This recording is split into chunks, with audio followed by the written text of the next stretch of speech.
उपन्यास to the light house. लेखिका Virginia Woolf. सरल हिंदी सारांश। एक कहानी की पृष्ठभूमि। यह उपन्यास स्कॉटलैंड के पास एक द्वीप पर स्थित एक समर हाउस में घटित होता है जो रामसे परिवार का है। दो मुख्य पात्र मिसेस रामसे, दयालु, सुंदर और मातृत्व से भरपूर महिला। मिस्टर रामसे, गंभीर, विद्वान और थोड़े सख्त। लिली ब्रिस्को, कलाकार, अविवाहित महिला। जेम्स रामसे, उनका बेटा। अन्य बच्चे, दोस्त और मेहमान भी हैं। 3 लाइट हाउस जाने की चाह। जेम्स अपने माता पिता से लाइट हाउस जाने की अनुमति चाहता है। मिसेस रामसे कहती हैं कि मौसम ठीक रहा तो कल चलेंगे, लेकिन मिस्टर रामसे कह देते हैं कि नहीं जा पाएंगे। इससे जेम्स नाराज हो जाता है। 4 मिसेस रामसे की भावनात्मक दुनिया। वह घर में सबको जोड़कर रखने की कोशिश करती हैं। वह चाहती हैं कि पॉल और मिंटा नाम के 2 मेहमान शादी कर लें। 5 लिली की आत्मदृष्टि। लिली ब्रिस्को एक पेंटिंग बना रही है, लेकिन आत्मसंदेह से जूझ रही है। लोग मानते हैं कि महिलाएं कलाकार नहीं बन सकती, पर वह खुद को साबित करना चाहती है। 6 वक्त के प्रवाह का चित्रण। दूसरे भाग में उपन्यास का शीर्षक बनता है टाइम पासेस, जिसमें वर्षों बीत जाते हैं। 7 मिसेस रामसे की मृत्यु। बिना विस्तार के बताया जाता है कि मिसेस रामसे की मृत्यु हो जाती है।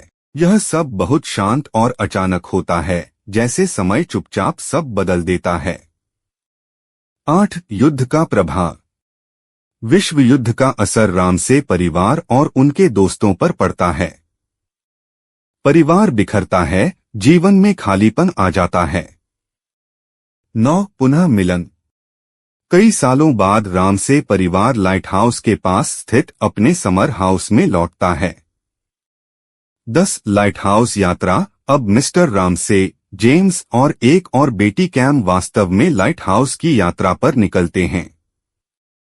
11 जेम्स की नाराजगी और बदला। जेम्स अब बड़ा हो चुका है और अपने पिता से नाराज है, लेकिन इस यात्रा में वह उनके लिए सम्मान महसूस करता है। 12 लिली की कलात्मक सफलता। लिली वर्षों बाद अपनी अधूरी पेंटिंग को पूरा करती है। इस प्रक्रिया में वह मिसेस रामसे की यादों और जीवन के अर्थ को समझती है। 13 समय और स्मृति। उपन्यास दिखाता है कि कैसे समय सब बदल देता है, रिश्ते, भावनाएं और पहचाने, लेकिन स्मृतियां हमें बांधे रखती हैं। 14 आंतरिक विचारों का प्रवाह। वर्जीनिया वुल्फ ने स्ट्रीम ऑफ कॉन्शसनेस शैली अपनाई है। पात्रों के विचार सीधे उनके मन से आते हैं, जैसे कोई अंतर संवाद चल रहा हो। 15 अंतिम संदेश। टू द लाइट हाउस जीवन, मृत्यु, समय और कला की गहराइयों को छूता है। यह हमें सिखाता है कि जिंदगी भले ही बदलती रहे, लेकिन कला और स्मृति उसे स्थिर कर सकते हैं। दोस्तों, अगर आपको यह बुक समरी अच्छी लगी तो वीडियो को लाइक, शेयर और सब्सक्राइब करें। कमेंट करके अपनी प्रतिक्रिया भी दें।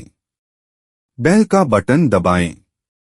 इससे आपको अगली बुक समरी का नोटिफिकेशन मिल जाएगा। धन्यवाद।